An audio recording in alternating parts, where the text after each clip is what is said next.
Welcome to Hope's Homemade Kitchen. Today I'm going to be making pizza dough. Now if you saw my Costco chicken bake video and my sausage pepperoni pizza video, I used this very dough in those recipes. And I told you I would do a video on making this dough, and I'm using the Dough Guy's dough calculator, and I'll link his site below. So today we're going to make enough dough for 4 14-inch pizzas. So let's get started and I'll show you the ingredients. Now the ingredients that you'll need are bread flour, active dry yeast, salt, sugar, olive oil, cold water. Ideally you'll have a mixer, but you can also do this by hand. You'll need a food scale, and when you portion out the dough, you'll need some containers with tight-fitting lids. Now first I'm going to start out measuring out my water and yeast. You want about a half of a packet of this active dry yeast. That's about 3.5 grams. I'm going to put that right in my bowl. Now all of these measurements are in grams, even the liquid measurements. You want 540 grams of water. This is a very well hydrated dough, and the water should be very cold, like under 60 degrees. So I'm going to pour that right in with my yeast. We're just going to give that a little stir. Now we want 870 grams of bread flour. I'm going to add that right to my bowl.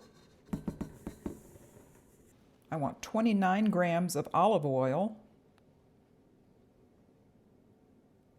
I'll add that to the bowl. And we're going to mix this for 2 minutes.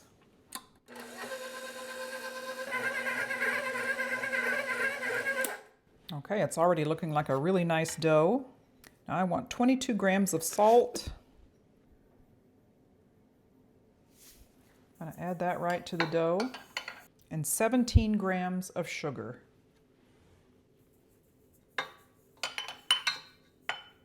That's all the ingredients that's involved, but now you need to knead it for 10 minutes. And this is where, if you have a mixer, it comes in really handy. So I'm going to mix this on low for 10 minutes, and then we'll be back.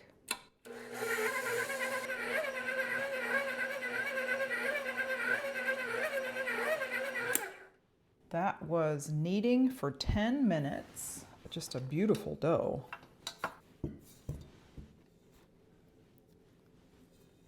That's the kind of texture that you want. Okay, next we want to cover this and just let it rest for 1 to 3 hours before we portion out our dough balls. Just going to cover it with plastic. Okay, the dough has been resting for about 2 hours now. So we're going to divide it into 4 pieces. Now this is just the part where we want to shape our dough balls, and then for the ones that we're going to refrigerate, we'll oil them and put them in an airtight container, and they'll stay in there for at least 3 days. But this dough is good for up to a week in the refrigerator, and the longer it's in there, the easier it is to work with. Now that cold fermentation process in the refrigerator just gives it extra flavor and a wonderful texture to work with. So I'm going to divide this into 4. Now each of your dough pieces should be about 368 grams if you use a food scale. That was 372, so very close. That one's a little big.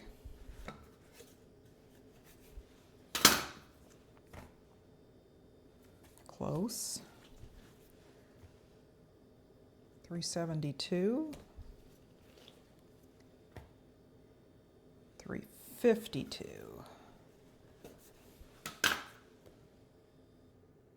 All right. So I have 4 dough balls roughly the same size. Now I want to shape them. And what I want to do is just try to create some tension.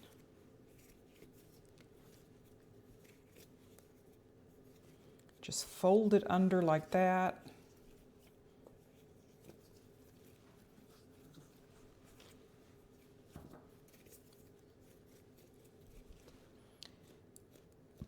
then kind of pinch all of those edges together on the bottom. Now for the two that I'm going to refrigerate, I'm just going to squirt a little oil in my pan, roll it around in there. Then I'm going to seal it.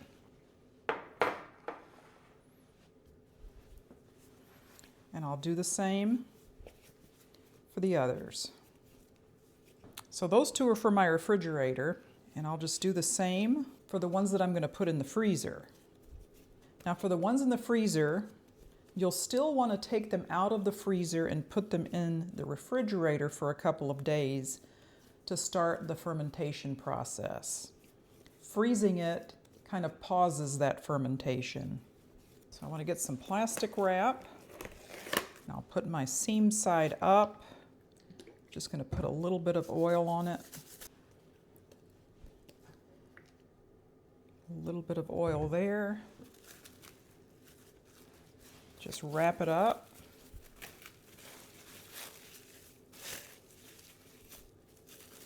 There you have a nice dough ball. So I first wrap it in plastic wrap, and then I will stick it into a Ziploc bag, and I'll lay it flat in my freezer. Okay, let's do this for the other one that I'll freeze. I'm going to squeeze as much air as you can out of there.